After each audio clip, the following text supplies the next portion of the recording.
É uma alegria tê-los aqui em mais um programa Saúde e Você. Eu sou a doutora Laura de Fini Leite, professora de Fisiologia Humana na Universidade Federal de Santa Catarina, em Florianópolis. E hoje temos aqui conosco o Dr. César Vasconcelos de Souza, médico psiquiatra e psicoterapeuta, que tem um ministério médico muito bonito, que vai nos falar hoje sobre um assunto extremamente interessante, os hábitos de pensamento. Né, doutor César? Eu, primeiro de tudo, quero agradecer mais uma vez a oportunidade de estar aqui na 3ABN. É um prazer para nós tê-lo aqui. Muita alegria estar aqui e poder ser usado por Deus para compartilhar algumas ideias com o público, né, que estará nos assistindo. Obrigado. A satisfação é nossa, doutor César. Para começarmos, doutor César, eu gostaria de ler uma passagem muito bonita do livro Mente, Caráter e Personalidade, de Ellen White, na página 655, que diz assim: como um homem imagina na sua alma, assim é. Provérbios 23, 7. Muitos pensamentos fazem a história não escrita de um só dia, e esses pensamentos têm muito que ver com a formação do caráter. Nossos pensamentos devem ser estritamente guardados, pois um pensamento impuro causa uma profunda impressão na alma. Um mau pensamento deixa uma impressão má no espírito. Se os pensamentos são puros e santos, o homem se torna melhor por havê-los nutrido. Por eles é avivado o pulso espiritual, aumentando a capacidade de fazer o bem. E como uma gota de chuva prepara o caminho para outra no umedecer a terra, assim um bom pensamento prepara para outro o caminho. Doutor César, nós somos aquilo que pensamos que somos? O texto que a senhora acabou de ler realmente mostra isso, quer dizer, o que a gente, em parte é verdade, nós somos aquilo que pensamos que somos. Sim. Ou seja, a qualidade dos meus pensamentos fazem aquilo que eu sou e aquilo, ou a maneira pela qual eu me comporto. Então, por isso que é fundamental a gente entender isso e aprender que é possível a gente ter pensamentos melhores ou mais saudáveis, para fazer com que a gente se torne uma pessoa melhor e mais saudável. Quer dizer que se eu acho que eu não tenho valor, eu vou agir como se eu não tivesse valor mesmo. As minhas atitudes vão ser coerentes com o que eu penso de mim mesma. Com o que a pessoa pensa. Se a pessoa insiste pensando de que ela realmente não é alguém digna, que não é alguém de valor, isso acontece muito, por exemplo, no desenvolvimento psicológico de uma criança, no ambiente familiar infantil, os primeiros anos da infância de uma criança, no lar, com seus cuidadores, que podem ser os pais, os avós, enfim. Aquilo que é dito para a criança que ela entra forte na cabeça dela e ela passa a acreditar que ela é aquilo que dizem que ela é, mesmo que não seja verdade. Né? Então, se uma criança eventualmente, vamos dizer, entorna o copo de água na mesa e molha a toalha e recebe uma bronca exagerada, você é uma distraída, você não tem jeito, você é uma desastrada, isso se repete muitas vezes, não porque a criança é realmente desastrada, mas porque essa mãe ou esse pai ou essa pessoa que cuida é uma pessoa nervosa, irritadiça. Então a criança começa a nutrir os pensamentos de que ela é errada. E ela então vai desenvolver essa forma doentia de pensar sobre ela mesma e vai trazer complicações na sua vida, né? Então devemos cuidar muito o que falamos aos nossos filhos, né? Com certeza, E será que nós podemos escolher os pensamentos ou eles são compulsivos e não podemos controlá-los? Essa pergunta é interessante, temos que fazer uma diferença aqui. Bom, a resposta geral para essa questão é: nós podemos escolher pensar de maneira saudável. Ou seja, muitas pessoas têm pensamentos que a gente chama, existe um transtorno psiquiátrico chamado TOC, transtorno obsessivo compulsivo, né? Ou doença obsessiva compulsiva. Então, é um tipo de patologia em que a pessoa tem uns pensamentos que ela não quer ter, mas vem à cabeça. Né? Então, isso é um transtorno emocional que tem um tratamento, precisa procurar uma ajuda profissional para tentar resolver isso, se na relação sozinha não está conseguindo, está muito difícil. Então, alguns pensamentos obsessivos, eles levam tempo para poder serem eliminados da cabeça e a pessoa vai precisar aprender umas técnicas de de modificação de pensamento, de questionar as crenças centrais, de mudar os pensamentos automáticos, e pode aprender e modificar. Mas isso aí é uma patologia, e 3% da população mundial tem essa patologia e os 97% não tem. Então, esse tipo de transtorno obsessivo compulsivo que é pensamento, que tem um quadro no qual pensamentos obsessivos estão presentes, né? Agora, mas se eu tenho outros pensamentos disfuncionais, pensamentos ruins, invejosos, arrogantes, pedantes, ou impacientes, ou críticos, né?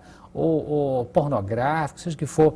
Então eu posso escolher, eu posso começar a dizer para mim mesmo, eu não quero mais pensar isso. Quer dizer, o pensamento vem e eu substituo ele por um outro tipo de pensamento? Eu substituo. Coloco, digamos, um componente que distrai a mente para outro Exatamente. lugar. E aí é onde entra, no mundo cristão e na filosofia cristã, recursos assim, de valor inestimável, né? Que a palavra de Deus ensina isso, de que nós temos que nutrir os pensamentos de Jesus, os pensamentos bíblicos, que ali são os pensamentos saudáveis que a gente encontra na palavra de Deus, que vão nos ajudar, né? Para mudar os pensamentos que são ruins. Exato. Então, a Bíblia, ela fala, não é? De aprendermos a lidar com nossos pensamentos, não? Ela fala, e eu gostaria de citar, tem muitas passagens, mas eu selecionei para nossa conversa, 3 passagens que eu queria realmente aqui enfatizar. A primeira a gente encontra em Colossenses, no capítulo 3, Colossenses capítulo 3, o verso 2. Olha que interessante que Paulo está dizendo aqui. Pensai nas coisas que são de cima e não nas que são da terra. Então essa é uma fonte de receber na minha mente pensamentos positivos. Claro. A outra passagem se encontra em Filipenses, capítulo 4, e o verso 8, que diz assim, quanto ao mais, irmãos, tudo que é verdadeiro, tudo que é honesto, tudo que é justo, tudo que é puro, tudo que é amável, tudo que é de boa fama, se há alguma virtude e se há algum louvor, nisso pensai. Então, a gente vê que a Bíblia tem a receita do como pensar, do que pensar. Um outro texto aqui, Efésios capítulo 2, o verso 3, diz assim, entre os quais todos nós também, antes da conversão, né, andávamos nos desejos da nossa carne, fazendo a vontade da carne e dos pensamentos. E éramos, por natureza, filhos da ira, como os outros também. Então, olha como que há uma mudança da forma de pensar na medida que você se entrega para Deus e Deus vai atuando, porque nós permitimos que Ele atue. Eu queria citar mais uma passagem aqui, que está no livro de Isaías, Isaías capítulo 55, o verso 7. Deus dá um conselho aqui, deixe o ímpio o seu caminho e o homem maligno os seus pensamentos. E se converta ao Senhor, que se compadecerá dele. Torne para o nosso Deus, porque grandioso é em perdoar. Então, são pequenos exemplos que a Bíblia dá, e poderosos exemplos, né? De como que os nossos pensamentos podem ser modificados pela graça de Deus, pela palavra de Deus, pela contemplação na palavra de Deus, pela memorização da palavra de Deus. Então, um exemplo bem concreto que a gente poderia dar, né, para os nossos amigos. No momento que vem um pensamento negativo, ou um pensamento que me causa mal, né, de alguma forma, eu substituo, pode até ser por um hino, não é? Por um verso que eu memorizei, por um salmo bíblico. Nós podemos escolher fazer isso. Essa escolha é nossa, né? E pronto. Bom, então isso nos mostra que nós temos que educar os nossos pensamentos, né? Quer dizer, não ocorre naturalmente? Não, é uma boa pergunta essa, porque não ocorre naturalmente. Naturalmente, se a gente deixar, como se diz na gíria, o barco ir pela corrente afora, porque nós temos natureza e somos natureza pecaminosa, a tendência é ter pensamentos destrutivos, maus, né? Lembra que Jesus falou assim, o que contamina o homem é o que sai de dentro do homem. Olha que interessante, ou seja, e de dentro do homem o que sai? Sai, ele falou, os crimes, os adultérios, a prostituição e etc., porque temos uma contaminação. Começa a sair uma coisa boa, começa a sair uma forma de pensar sadia quando eu estou sob a influência do Espírito de Deus. E eu estou sob a influência do Espírito de Deus quando eu me entrego para Ele e peço a Ele e começo a educar o pensamento. É interessante isso de que educar pensamento não é para uma faculdade para você aprender a pensar, numa universidade. É no dia a dia, é comigo mesmo, um dia de cada vez, um minuto de cada vez. Então, os pensamentos, eles não se ajustam naturalmente. Nós temos que lutar com eles, temos que fazer força para parar com eles, temos que decidir não mais querer aquela forma de pensar e, portanto, escolher conscientemente pensar de uma outra forma. Né? Não vem naturalmente, não. Eu tenho que trabalhar por isso aí. Começa até no nosso meio familiar, né? Com os nossos filhos, com o nosso cônjuge, no nosso dia a dia, né? Exatamente. A educadora cristã adventista do sétimo dia, Ellen White, disse: há fervoroso trabalho diante de cada um de nós. Pensamentos corretos, puros e santos propósitos não nos vêm naturalmente.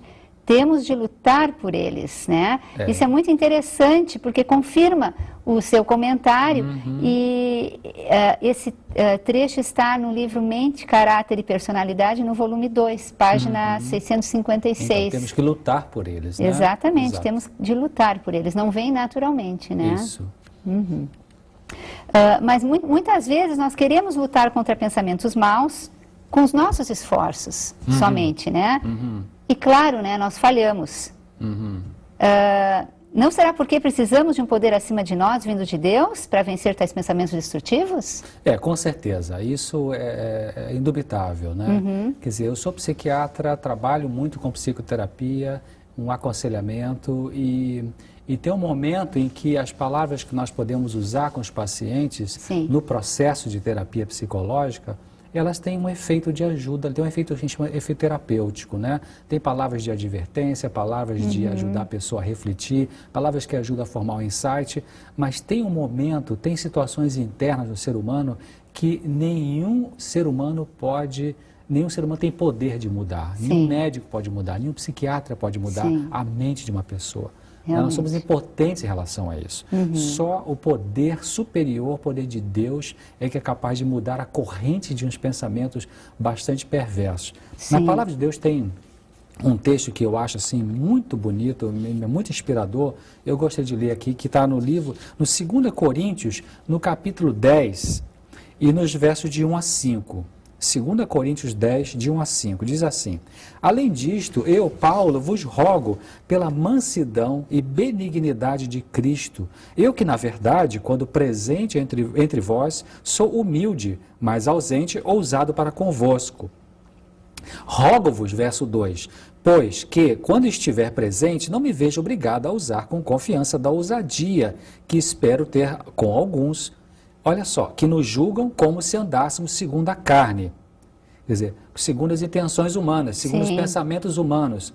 Então, Paulo está dizendo aqui, eu entrego a minha vida para Deus, eu sou guiado pelo Espírito de Deus, mas tem gente que olha para mim, olha para o exterior e pensa que eu sou como guiado pela carne. Eu era antes, mas não sou mais. O verso 3, porque andando na carne, não militamos segundo a carne. Porque, verso 4, as armas da nossa milícia, ou da nossa luta, milícia, luta, não são carnais, mas sim poderosas em Deus, para destruição das fortalezas. Verso 5, destruindo os conselhos.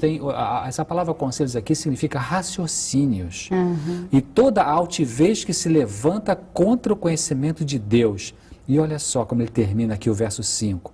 De 2 Coríntios 10, e levando cativo todo o entendimento, todo o pensamento à obediência de Cristo. Então, na minha luta contra pensamentos destrutivos que eu tenho, que são meus, não é da minha mulher, do meu pai, da minha mãe, do vizinho, é meu, está dentro de mim, eu tenho que reconhecer que isso é meu, está aqui contaminado. Então, para eu vencer isso, eu tenho que recorrer não à carne, né? Não, o meu poder, que esse poder meu não faz isso, o meu conhecimento intelectual, meu conhecimento universitário não me dá capacidade de mudar a corrente dos meus pensamentos, né? Então eu preciso desse poder superior, divino, que é a graça de Deus, que vai me ajudar a ter a vitória sobre os pensamentos maus e levar cativo. O que é levar cativo o pensamento, a obediência de Cristo? Eu vou cedendo ao poder do Espírito Santo e esse Espírito Santo vai me moldando a imagem de Jesus na forma de pensar. É maravilhosa fantástico, a Bíblia, né? A sabedoria, não é? Em relação a essas realmente tão importante, não é? Em nossa vida.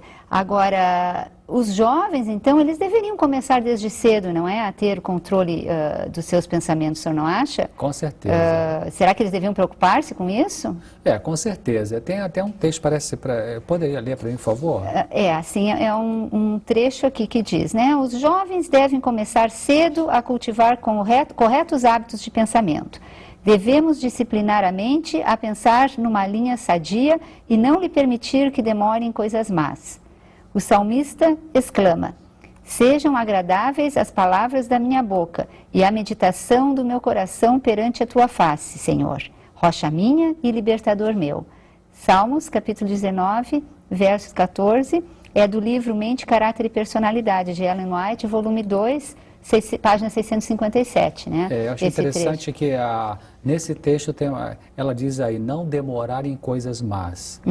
Quer dizer, é bem balanceado, é bem equilibrado, porque esse texto ajuda aquelas pessoas que, mesmo que não queiram, elas têm pensamentos ruins que vêm à cabeça espontaneamente. Então, o que está dizendo o conselho de Deus? Não demorar, né? Não demorar. Quando vier o pensamento ruim, substitua. Não se culpe, né? Não fique se martirizando por isso. O que você vai fazer é evitar continuar pensando nisso que veio na cabeça mesmo, que você não queria. Ou seja, nós podemos não ser capazes de não ter alguns pensamentos ruins. Eu às vezes me defronto com pensamentos, surge dentro de mim, em qualquer lugar, dentro da igreja, na rua, no consultório. Todos nós. Eu olho para a pessoa e brota dentro de mim um pensamento crítico, vamos dizer assim, sobre algum aspecto dela. Exato. Eu penso, meu Deus, eu não quero mais isso, mas olha o que veio aqui dentro de mim, né? Nossa natureza carnal, né? Se manifestando. Então eu me submeto a Deus. Eu digo para mim mesmo, eu não vou permitir ficar com essa coisa na minha cabeça agora aqui. Eu não vou me concentrar nisso, eu não vou dar margem para que isso amplie na minha mente. Né? E aí eu procuro falar com Jesus nessa hora, Jesus me ajude, né? E corta o pensamento. Né? Então, nosso controle voluntário, né? Nesse escolha, aspecto, a nossa escolha, né? A escolha de não seguir pensando naquilo que eu fui incapaz de evitar que viesse. Claro. Né? Certo. E por que é tão importante aprender a controlar nossos pensamentos, ao invés de deixá-los soltos, não é? Do jeito que eles surgirem na mente?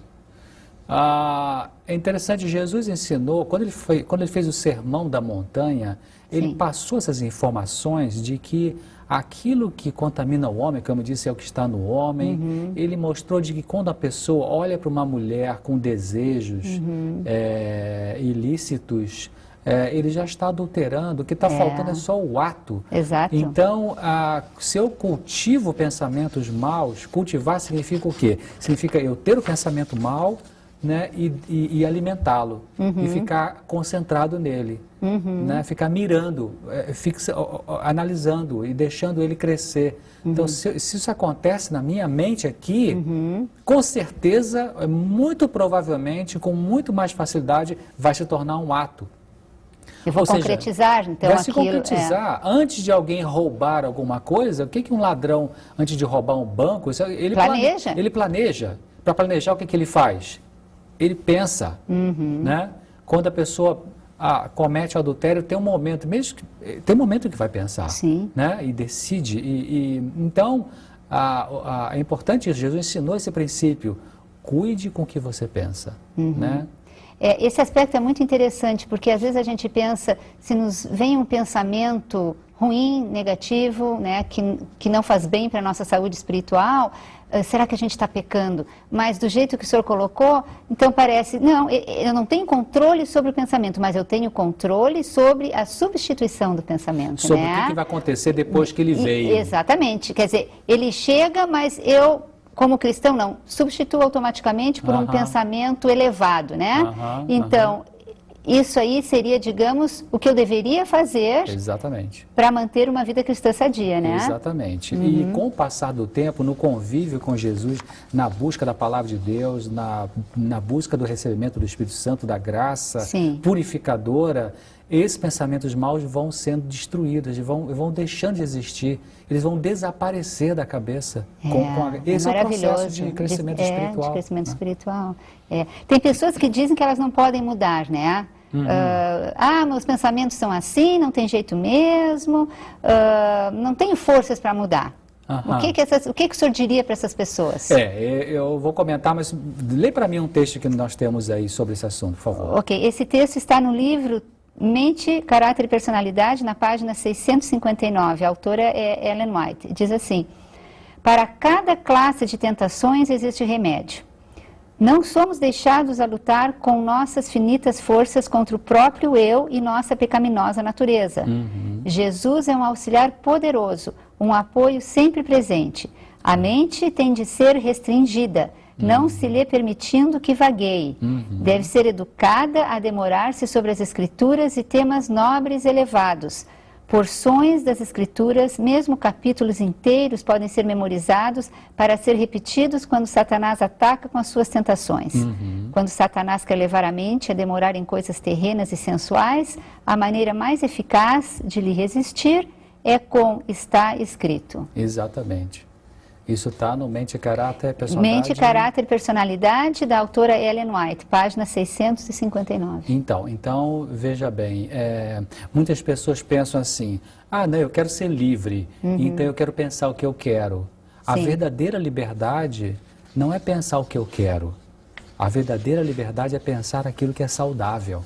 Realmente. E como que eu vou pensar o que é saudável se eu estou contaminado com a natureza pecaminosa e, portanto, por causa dessa contaminação espiritual, me vem espontaneamente, sem que eu queira, alguns pensamentos, né, de inveja, de ódio, de ambição, de crítica. Isso brota de dentro. Então, a única forma de resolver isso não é uma terapia psicológica, né?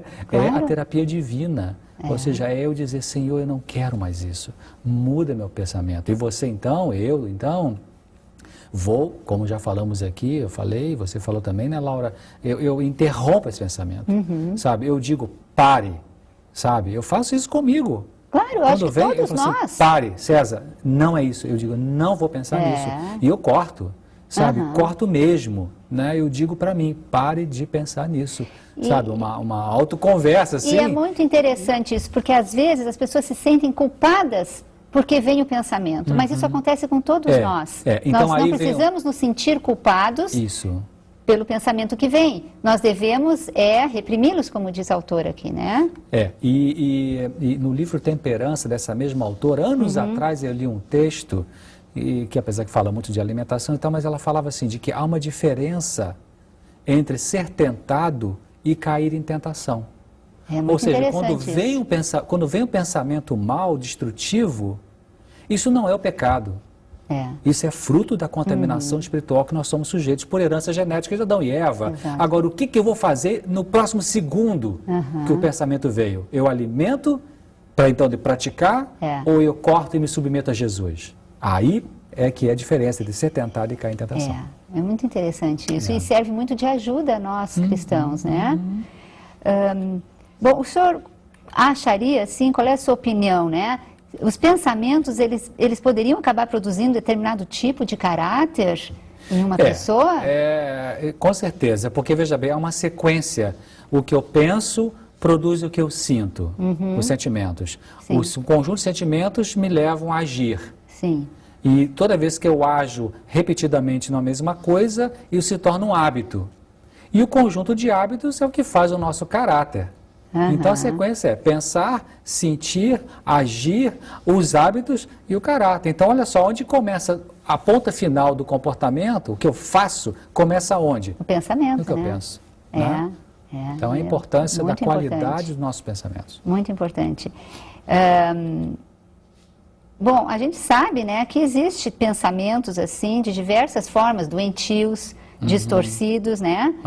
O senhor pode comentar alguma coisa a esse respeito? Existem várias formas distorcidas, como a pessoa que ela super generaliza, ela diz que tudo de ruim acontece comigo, né? Eu sabia que não ia dar certo, né? Então isso é uma forma negativa de pensar e a pessoa precisa cortar isso, né? Realmente parar, às vezes até com essa autopiedade, né? Ninguém me entende, né? A pessoa tem o hábito de pensar dessa forma, né? Ou então tudo de mal só acontece comigo, é uma magnificação, né? Então a psicologia tem uns termos para isso, como raciocínio dicotômico, magnificação, mas isso não importa assim para o público agora. O importante é isso, de que é preciso cortar esse pensamento, evitar esse padrão de pensar negativo. Quando a gente analisa, quando a gente faz uma história psiquiátrica de um paciente, doutora Laura, quando a gente analisa o pensamento de um paciente, nós analisamos 3 aspectos no pensamento: a forma do pensamento, o conteúdo do pensamento e o ritmo do pensamento. Então tem pessoas que têm o pensamento rápido e o pensamento lento, isso é o ritmo. A forma é estruturada, desestruturada. Começa uma frase e termina ou se perde. E o conteúdo, é um conteúdo qual? Delirante, não delirante, é realístico, é irrealístico. Então o que a Bíblia nos pede, nos ensina, nos sugere, nos encoraja submeta os seus pensamentos maus a Deus. Ele muda o ritmo para um ritmo normal, o conteúdo para um conteúdo santo e a forma para uma forma estruturada, saudável, útil para a humanidade. É maravilhoso, né? Esse poder que vem de Deus, realmente para controlar os padrões dos nossos pensamentos. Bom, para finalizar, será que a gente expressa, será que o que a gente expressa pelos pensamentos influi em nós mesmos? O que o senhor acha? Finalizando toda essa nossa conversa, né? Influi sim, então é importante eu lembrar disso. Aquilo que eu penso que eu sou, isso eu sou. Mas eu não sou, na verdade, aquilo que eu penso, ou seja, o que Deus pensa de mim é o mais importante. Então o que Ele pensa de mim? Que Ele me ama, eu sou importante para Ele, então eu tenho que me concentrar nisso, né? E não fechar meu pensamento no negativo. Então, com certeza. Dr. César, realmente foi um prazer muito grande tê-lo aqui. Tenho certeza que os nossos queridos amigos foram muito beneficiados com o que foi dito aqui e realmente não vamos nos esquecer desse poder maravilhoso que Deus nos dá.